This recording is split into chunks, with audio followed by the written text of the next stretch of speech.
All right, guys, welcome back. We are here, game number 2 of our best of 3. Barrel Boys up against Symbiote Gaming. The barrel hype was so real, Toucher.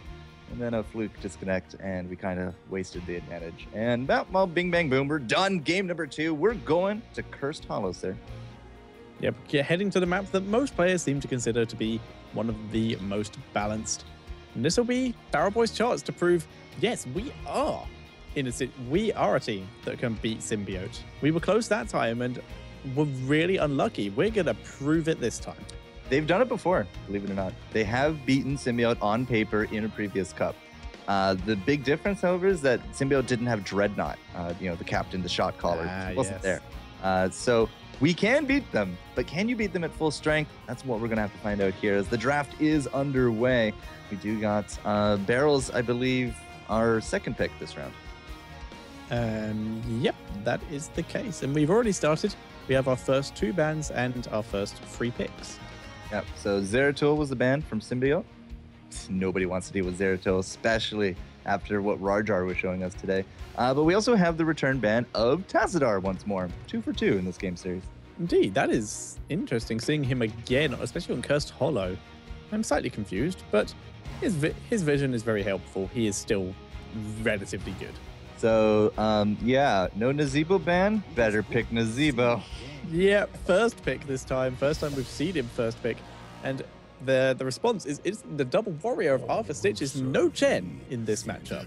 Chen has kind of fallen out a little bit. If there's a Stitches and an Arthas, like, it's almost sad. I mean, as soon as we had that patch, Anubarak out of the picture. Tyrael, he was already out of the picture anyway. Sonya, don't make me laugh. It was really coming down to the Arthas, the Stitches, and the Chen. But, we don't have a Chen yet, but both those warriors being taken by the barrels might actually force their hand. Quite possibly. So, Brightwing and Muradin. How's it going, you got to rewind a little bit. Vala Stitches, Vala Falstead first. Yeah. So the 2.5, the 2.5 as I call it here for the Symbiote, that's all ready to go. Yep. Followed by Tychus Malfurion. Kind of weird to see Tychus this late into a pick series. Yeah, it is a bit weird. You usually see him a lot sooner. Now we get to the Brightwing Muradin. Isn't Muradin still banned? Apparently not. Okay, fine. I've seen him multiple times in ESL Cups. As far as I'm aware, he was never actually fixed, but I guess they're just going with it. He's not. I've been peeking into the game files doing development for Heroes Fire. He literally has 21.68 regen passive. All right. Okay, well, it hasn't obviously been made clear enough. Master Skin Hammer. Woo! That just drew my attention. So double tank up against the 2.5. And wow, these guys are not joking around. They didn't even ask us. Around. Hope you're ready. Yeah. Ready or not? Let's go. All right, yeah. So the Arthas and the Stitches. We are going to look for some big body block opportunities to keep that Tychus and Hammer safe. We do got the return of the Malfurion as well. And, it's all coming down to the barrels. If they can't take this, then they will receive that lower seed. This is indeed the case. So, ladies and gentlemen, spawning on the left-hand side in the blue trunks, it is going to be Barrel Boys looking to try and take this game back into their hands. And spawning in the top lane on the Stitches, it is King Fury. Spawning in the mid lane, on the Arthas, it is Equinox. In the party lane, we have Trommel on the Tychus, Blinks on the Malfurion, and Base Drop on the Master Skin Hammer. I can attest that Base Drop is actually a fantastic hammer. I've definitely done a lot of games with him. Knows how to protect the hammer as well. But on the flip side, these guys are up 1-0. Symbiote Gaming throwing the mirrored into the top on Dreadnought. Soldier is sitting here pretty with the Falstead, and that leaves us with Arthalon KO and Mad Timmy Mad Heals. I'm a little surprised we actually haven't seen the Mad Furion coming out. It's always been taken away from him. Blinks is actually going to be the Malfurion today. And this is very reminiscent of what we saw earlier, sir. Cloud9 Vortex had a very similar early game build, just like we see on Barrel Boys. Yep, and it's once again going to be the Sergeant Hammer versus the Nazeebo. Last time, we did see Nazeebo come on top. Wow, that was a lot of damage that Nazeebo just took there. Getting healed back up from Brightwing, but basically took a boot fire to the face and an auto attack and took a lot of damage. Well, I mean, We got the Tychus, we got the Overkill, we got the auto attack coming out from base drop. Like, you can do a lot of things with this comp. And the Malfurion and the Brightwing are gonna just make sure that both of them are, you know, extremely healthy. Something that's to note here, Symbiote does have the double bribe on their advantage on you know, a very big map like this. The mobility and those bribes, that could come out very big for them a little bit later on. Quite possibly. Mad Timmy getting engaged upon, but able to polymorph trouble, and he has to back up. Both teams, neither one really eking out a huge advantage here. Out in this mid lane, Equinox getting bullied back into his base. And something else, Arthlon actually has Rancor. It doesn't have the multi-shot range extension. So Rancor, I think, is actually going to land into the grenades, or it's going to be Manticore, and then it's going to be Battle Momentum. Arthlon has this weird build he likes to run with Vala, where it's like half multi-shot and half not. Half multi-shot, half auto attack. Yeah, it's either going to be Manticore here, or it's going to be the grenades, and I'm not entirely too sure which way he's going to go. Going to be Manticore. So he does have a little bit of tank busting available to him, because we do got, you know, that double front line, the Stitches and the Arthur. Yeah, Stitches Alpha is going to be very, very difficult for them to break without some abilities like that. We'll have to see how it goes. And a very interesting build I would like to point out. But first, we're seeing KO getting overdriven onto, but able to drive back Tremble and base drop. But the build I would like to point out is Stitches. Yep. Chew your food and amplified healing. That's been a very common build today. It's just nobody's been going slam. Today, we've not seen once a slam build. Yeah, I have not seen that. Obviously, I haven't been paying enough attention, but this build, you never see that in the EU. No, you won't. It's definitely more of a sustain, but it also helps with the amplified healing. Also helps, you know, with the self-sustain, with the tranquility, because it was almost guaranteed tranquility coming out from Blinks. I think. Yeah. Everybody is coming down to the tribute, but I don't think we have the positioning here from the barrel. Like, this is yeah, they really can't really get in. They're just running straight into Mad Timmy. Mad Timmy instantly polymorphing, and yeah, nothing coming down. Instant take there for Symbiote Gaming. And the first tribute is now theirs. They're also going to get a bit of a head start when getting back to the lanes, especially in terms of Dreadnought, who's going to get there a long time before anyone from Barrel Boys is able to get up there and really gain any kind of XP. You can see the 400% hammer working on that tower. He just goes straight for it. We're going to see a lot of siege damage coming out of the Mirrodin. Like, the hammer build is typically what we'll see, although it looks like we got reverberation, the attack speed reduction. But yeah, with that 400%, and then at level 7, he'll get Pierce right here. It is true. There is piercing bolt, so he's going to be able to double stun. He just doesn't care. No. He is just going to wail on this tower and take it down. It's already out of ammo. I have not seen this before. He's literally just standing next to Arthur's. It destroys 4 ammo as a note as well. He's just going to kill him. Well, there's the heal and stun. No, not on cooldown. The dwarf is very hard to kill one-on-one.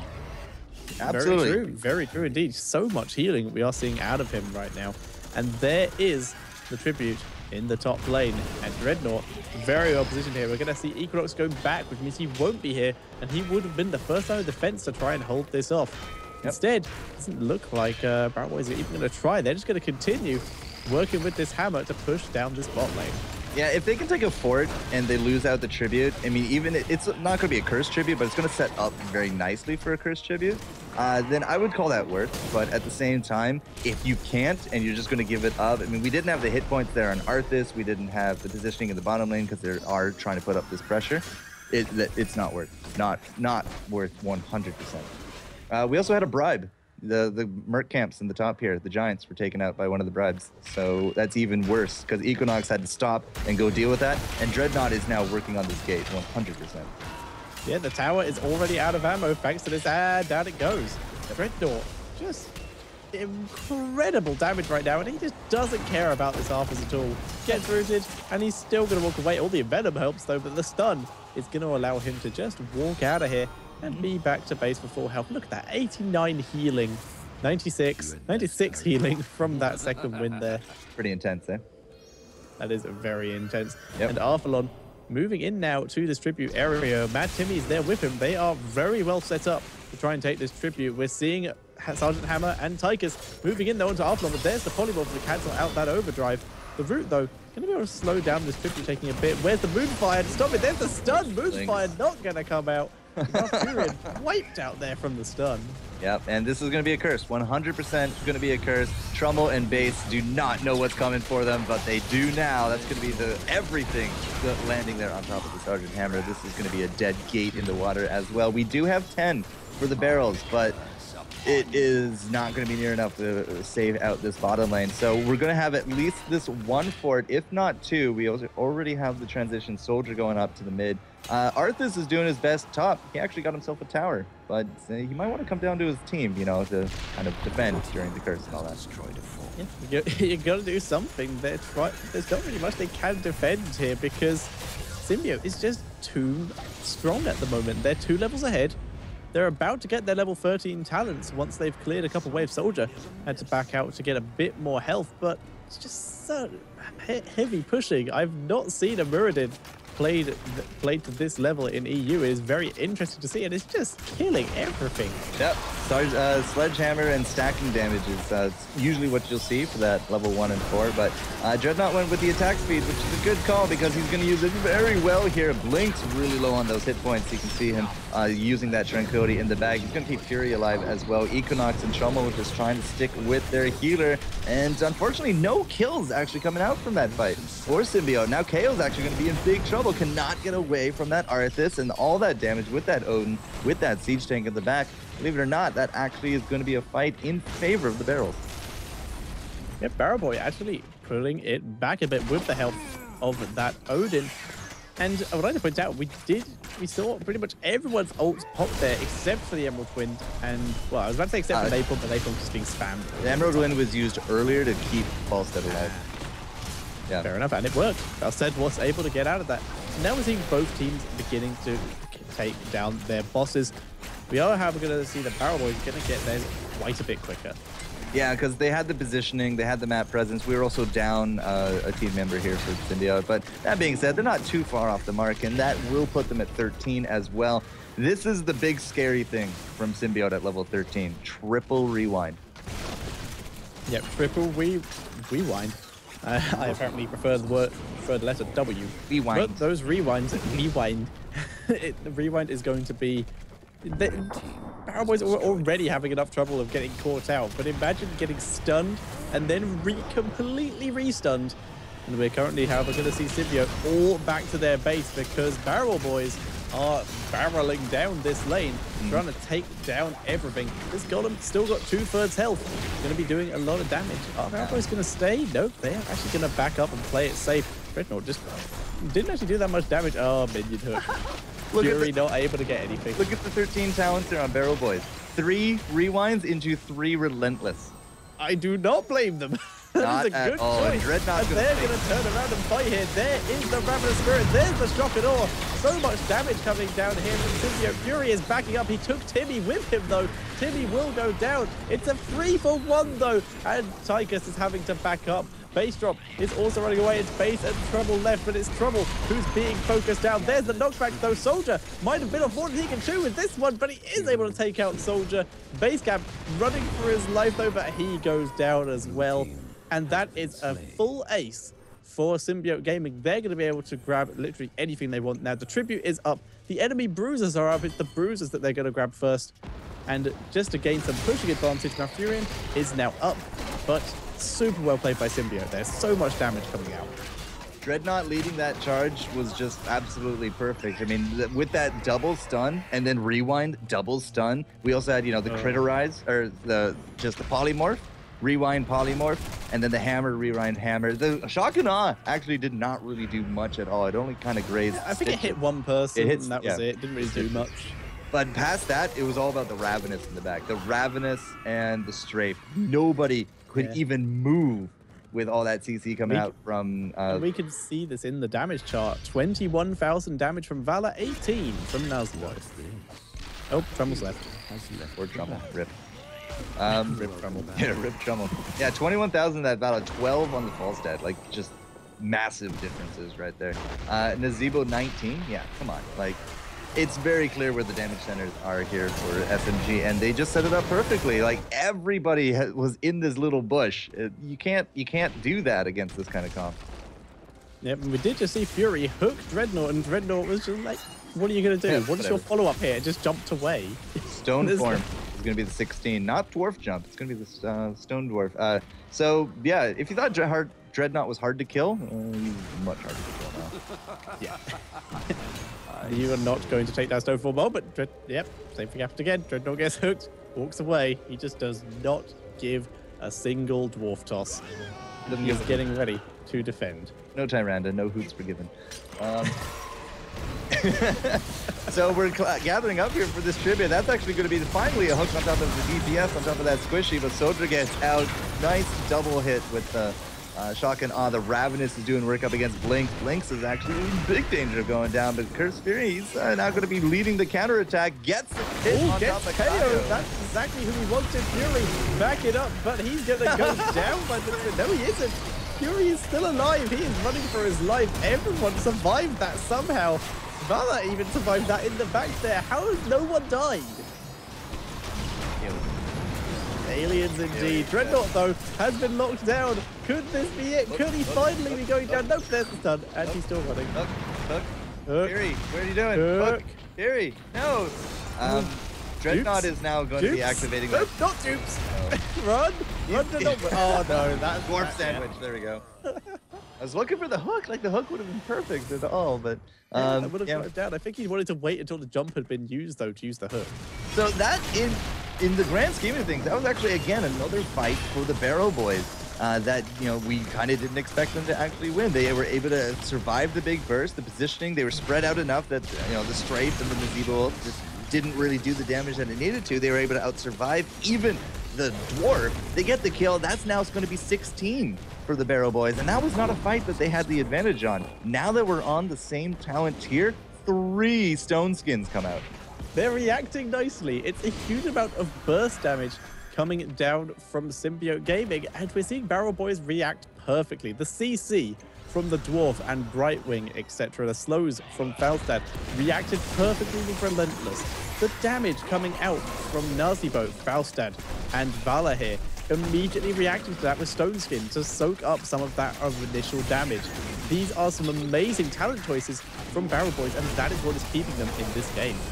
They are still, however, down a level. In terms of forts, they're down 1 fort. So not, I mean, the 1 fort won't exactly be the big difference there. Won't be, you know, the tell-all of it. Oh, Dreadnought.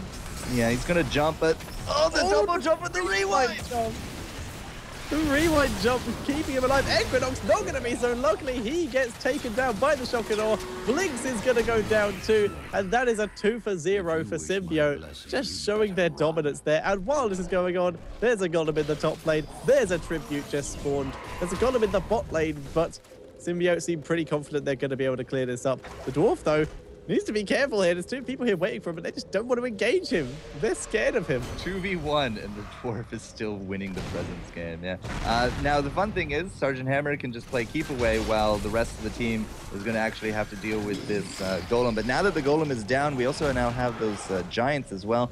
They're all, you know, all of SMGs are just going to come back to this tribute, and you know, any kind of big engage that you could have done on top of the Dwarf is now going to be wasted. Fury is getting, well, not stunned because Dreadnought whiffed, but I was going to say, like, if you're running away from a Dwarf, you can't really zigzag because he's going to catch up, but if you don't zigzag, he's guaranteed to hit you.